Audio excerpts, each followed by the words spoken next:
What is cracking, guys? JP here again, bringing you another update of my 75 Mbuna freshwater tank. Now in this video, I will just show you on my plans, my experiments for nutrient export. So currently in this tank, I am keeping my African cichlid about 80 ppm of nitrates. That's pretty high. That is due because of the overpopulation of my fish. I need to start selling some fish soon.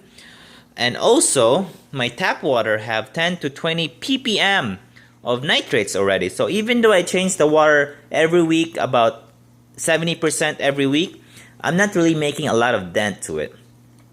So yeah, and I can't plant anything here since they will eat plants and dig it up. And my lights are not as strong for plants. Now, the next step I did is plumb my pothos plant. Now this is the pothos, you can buy anywhere, and this is connected through my system. It's basically kind of growing everywhere on my tank here. How it is connected is through this RO line through my manifold, and it goes down to this brown icky tube. That's the main drain, and the clear one is emergency for backup. Now I think it's kind of helping a little bit. It's going crazy, but it is not enough. Now, in the past, I have tried some aquaponics, especially lettuce. That kind of grew pretty well in the first few months, but then as the plant grew, it needs more nutrients and minerals and basically fertilizer. And the plant started to die and slowly wither. So it's not good. And you gotta have to cycle it. It takes a lot of space to grow lettuce. And my sump does not have a lot of space. So, and then I grew some water lettuce, and that took about a month. It didn't really grow as fast. My light was too strong. It was kind of burning the tips.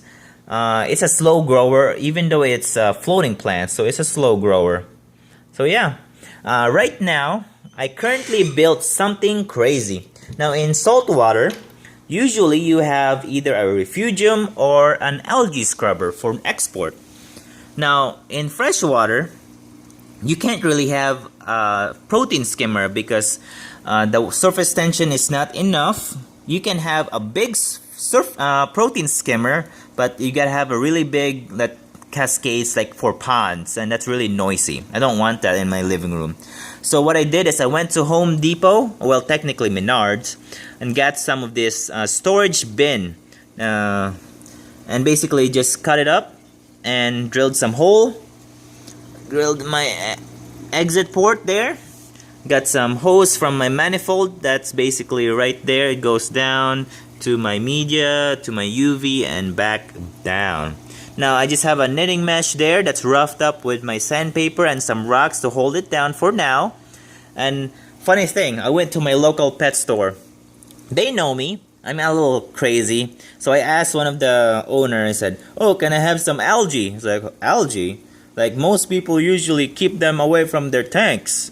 So I told them about my freshwater algae scrubber idea, and they were like, "Okay, I see," because they also have a reef tank over there.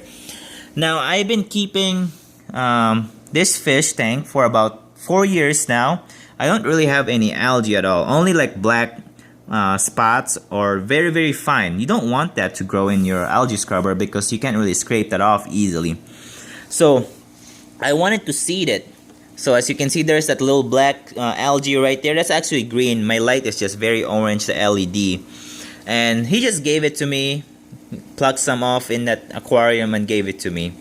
So and then can I start smooshing it around the mesh knitting right there. As you can see, some spots are dark. So that's my plan for now. I'm going to do a little freshwater algae scrubber. So hopefully this little invention of mine, I know it's been done many times in a year, past years, but this is my first time doing it in freshwater. So that's gonna be my little quick experiment. Alright, well thanks for watching, guys. I hope you like my little quick update, my little experiment down there, and I'll update you soon on what will happen. So thanks for watching, and happy fish keeping. Adios.